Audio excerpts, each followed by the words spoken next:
Sur les hauteurs d'Arques-la-Bataille, commune de Seine-Maritime, à Loret-du-Bois, au bout de ce chemin, ce cimetière britannique de la Première Guerre mondiale.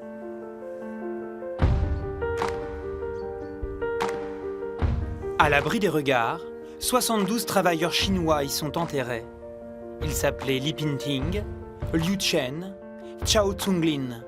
Leur histoire est méconnue, pourtant ils reposent en Normandie après avoir participé à l'effort de guerre.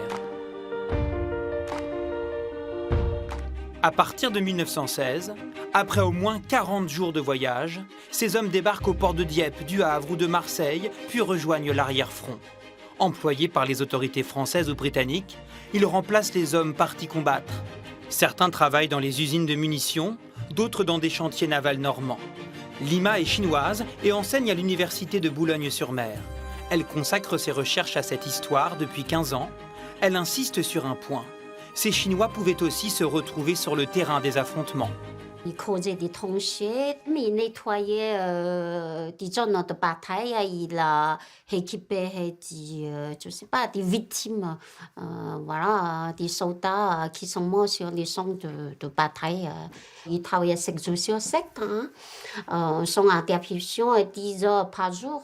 Et surtout en arrière-front, donc c'est un travail assez dur et assez risqué. De temps en temps, ils sont obligés de participer à la bataille. La majorité ne savait pas qu'ils allaient sur une zone de guerre.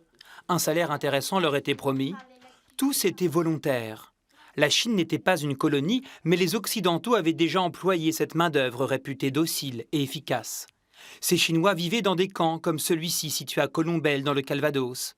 À Caen, leur présence a inspiré plusieurs dessinateurs. Ces scènes relatent leur vie sur le marché du dimanche matin. Leurs relations avec les habitants étaient parfois difficiles. Ils pouvaient être victimes de racisme. La population les jetait des pierres ou la Shintok, etc. Donc ça, c'est assez mal passé. Et les Chinois ne se font pas laisser faire. Donc il n'y a des bagarres ou des révoltes comme ça. À l'inverse, des histoires d'amour sont nées et des couples se sont formés. L'histoire des ouvriers chinois recèle encore bien des mystères.